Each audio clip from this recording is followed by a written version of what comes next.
الحمد لله أول والآخر والظاهر والباطن خلق فسوى وقدر فهدى بيده ملكوت كل شيء وهو يجير ولا يجار عليه أحمده سبحانه وأشكره وأتوب إليه وأستغفره وأشهد أن لا إله إلا الله وأشهد أن محمدا عبده ورسوله.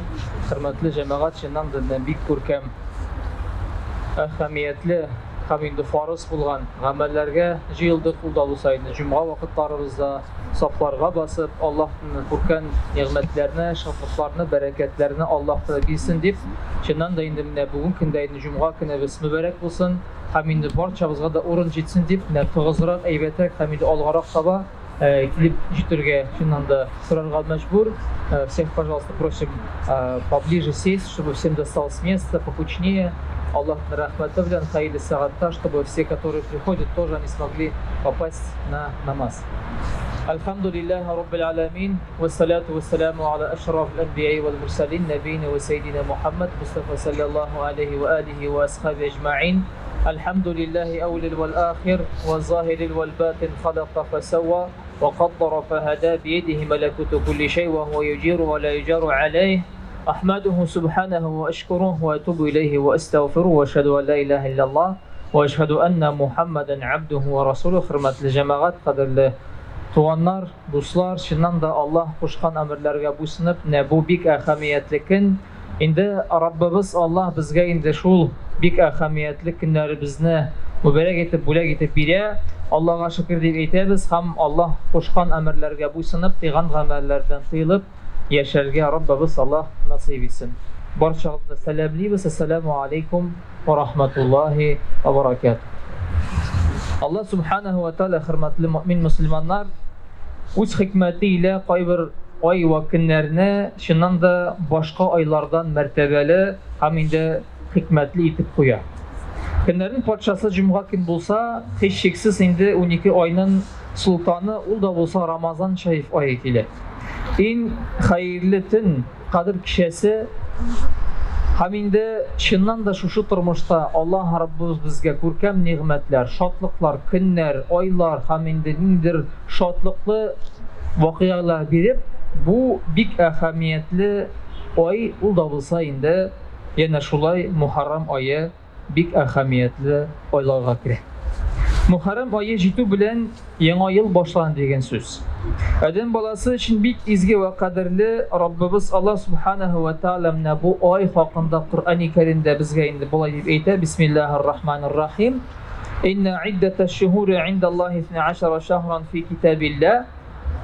Dürüstlükte Allah Teala huzurunda ayların sanı 12 itip Kur'an-ı Kerim'de Allah Rabbimiz bilgilep koydu. Yani şu turmuşta cemaat her vakit Allah Rabbimiz bizge şulu gün bulsun, ay bulsun, her vakit indi bilgili aylar, bilgili sonlar. Hem şu aylarının hem indi bik ahamiyetli, faziletli bulgan. Muharrem ayının fazileti hakkında Rabbimiz Allah Kur'an-ı Kerim'de eyti. İnna iddeteş şuhuri indallahi 12 şehran fi kitabillah. Dürüstlükte de Allah Teala huzurunda ayların sanı 12 itip Kur'an-ı Kerim'de bilgilendi. Hem devam etip eyte yevme halakas semavati vel arda minha arba'atul hurum. Onları indi Rabbimiz Allah bizge anlata. Yerini hem köklerini yaratkan günden birli ul 12 ayının dürtüsü ise de arba'atul hurum dip atala. Yani bu aylar haram aylarga girer. Hem in birinci Recep, Zulka'de, Zulhicce hem Muharrem ayı. Allah Rabbimiz şu ayetini devam etip eyte, şundan da indi ayetin devrinde ذَلِكَ دِينُ الْقَيِّمِ فَلَا تَظْلِمُ فِيهِنَّ أَنْفُسَكُمْ. Bu Rabbimiz Allah'tanın yazılgan emirlerindendir. Maksus olarak izgi dur fayda zulüm kılmağız. Yani Allah Rabbimiz gumumen adam balası öz yüzüne zulüm kılmasın deyip eyte. Fakat Muharrem ayındağına değil, haram aylarındağına değil, şuluk Ramazan Şerif ayı şulay bitinde başka aylar, yani şu turmuşta Allah Teala bizge indi gumurunu bildi, turmuşunu bildi. Gummen gün bulsun, tün bulsun, hem indi türlü aylarda da biz yani mümin Müslüman kişisi, adam balası özüne in birinci hem indi başkalarga da zulüm kılmağız diye aytı. Her vakit yaxşılık turunda söz bara, izgilik turunda, hem Allah bilen ilimte turunda söz bara, hem gummen eti eni ebi ve bay hem her vakit aralaşu, nindidir hürmet, edep, ahlak yağından, yani din, Kur'an, Allah Rabbimiz, Resulümüz sallallahu aleyhi ve sellem bize anlatır. Yani gummen olganda Allah subhanahu ve teala hem onun ilişkisi başka aylarda hem mahsus edip şu Muharrem aylarında, Haram aylarında özüne adam balası ihtibarlarak bulsun deyip bizge indi anlatır. Yani şu turmuşta Allah Rabbimiz devam etmekte, bu Rabbimiz Allah'tanın yazılgan emirlerindendir diye. Yani Allah da bizim kişiyete anlata. Mahsus olarak bizi durup ayda zulüm kılmağız, hata kimçiliklerden vazgeçiniz, baş tartığız diye, hem özünüzge zulüm kılmağız, getirmeğiz deyip Allah Teala bizge Kur'an-ı Kerim'de bu hakta bulay deyip eydi. Wallahu la yuhibbul zalimin, zalimlerin hocası Rabbimiz Allah Subhanahu ve Teala zulüm kılışılarını yaratmaz diye. Yani şu turmuşta eğer de biz nindir naşarlık yasasak, zulüm kılsak, özümüzge, kişiye, tuğanğa, dostlarga, eti-enilerge kim bizni yaratır? Bir kim de yaratmaz. Çünkü naşarlık kılgan vakitte bir neşikte, yani naşar söz eytsen şulay betinde sügünüp yaşasan, bunda indi bir taraflık kursete. Çünkü adam balası nik şulay yaşay.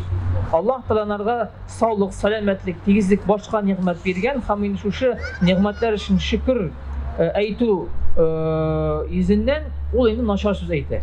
Bu dürüst bulmuyor gibi. Lakin Allah Teala bize indi eyte, ya ibadi innekum tuhti'una bil-leyli ven-nahar ve enne afiru dhunuba cemi'an festağfiruni afir lekum.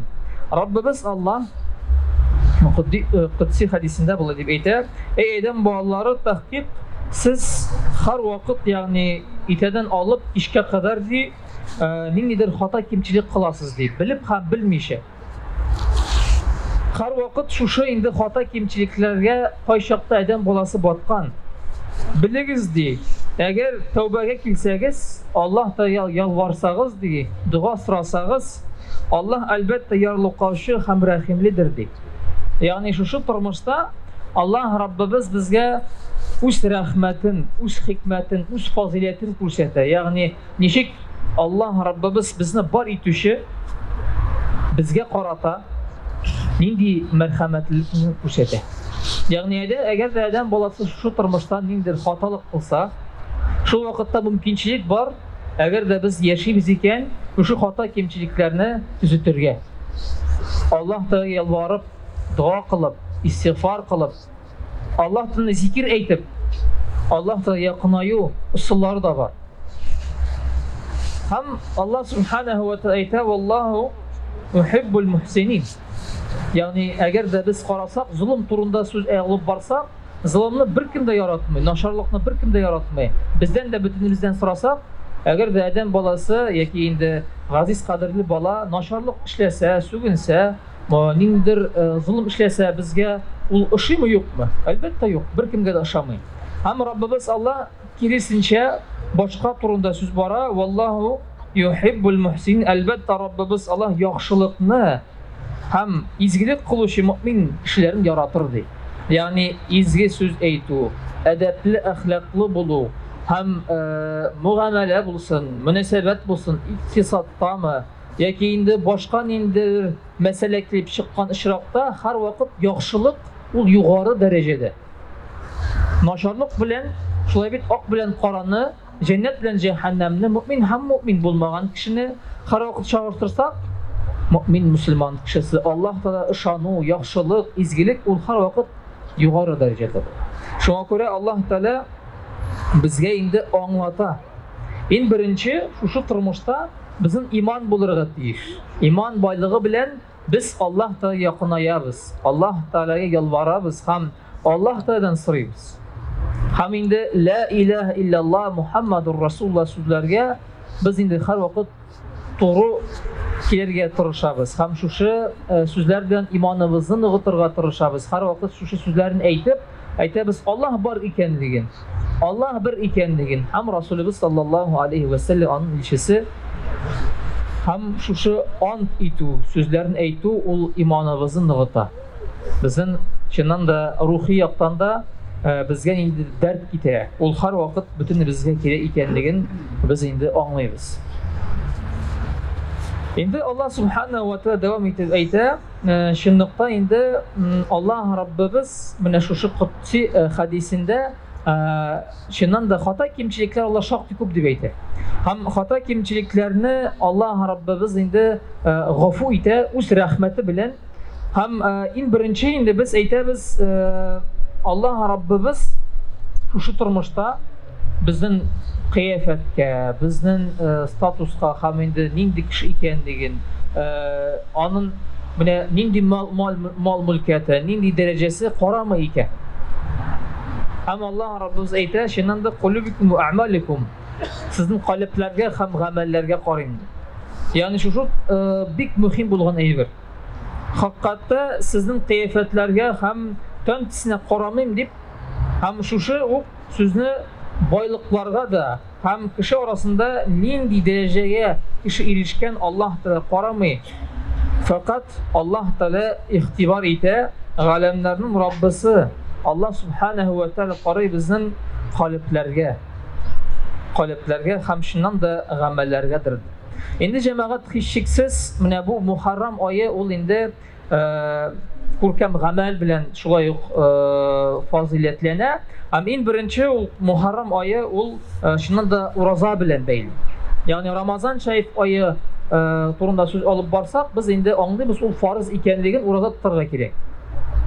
Пәйгамбәрбез саллаллаһу алейхи ва саллям әйтә, Аллаһ Тәаланың өчен Рамазан аенда ураза тоткан сайын шуннан да ул әҗир савап һәм инде ул фарыздыр ди. Ләкин Рамазаннан соң иң лаеклы ураза ул да булса инде Мухаррам ае дип безгә инде хәбәр бирә.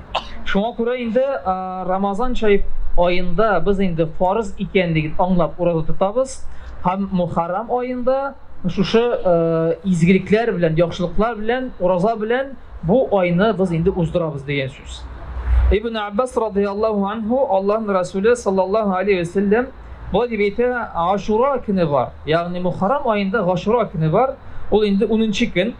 Ашура көнендә безгә ураза тотарга киңәш бирә. Һәм иң хәерлесе рәттән 3 көн ураза тоту ул Мухаррам аеның 9-нчы, 10-нчы һәм 11-нче көн. Яки инде 9-ы һәм 10-ы, яки инде 10-ы һәм 11-е.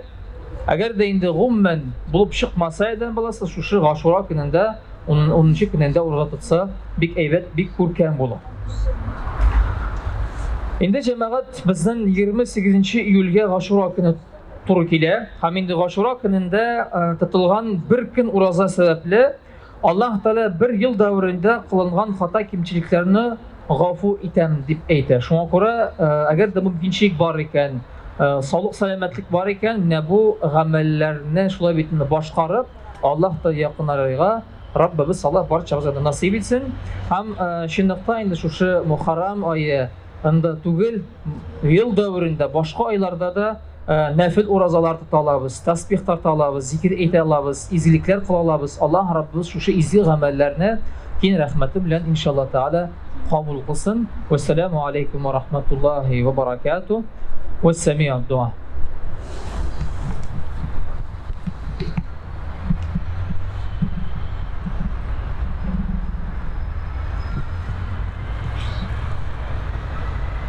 Уважаемые единоверцы, хотелось бы напомнить, что очень замечательный месяц, месяц Мухаррам наступает. И в месяце Мухаррам есть день Ашура. 28 июля наступает день Ашура. Пост в этот день служит искуплением грехов прошлого года. И пусть Всевышний Аллах Тааля примет. Можно держать 10-й день месяца Мухаррам, можно поститься днем до и днем после него. Также можно соблюдать пост 9 и 10, или же 10 и 11. Если нет возможности, физической, да, возможности, возможно, то можно держать пост только лишь в день Ашура, то есть 10-й день. Всевышний Аллах в Священном Коране по поводу месяца Мухаррам нам говорит: «Инна иддата шухура инда Аллахи 12 шахран фи китабиллах», поистине число месяцев у Господа 12 в его книге. И это со дня, как сотворил он небеса и землю. Из них 4 обладают особенным статусом запретности. К таким месяцам относятся Раджаб, Зулькаада, Зульхиджа и Мухаррам.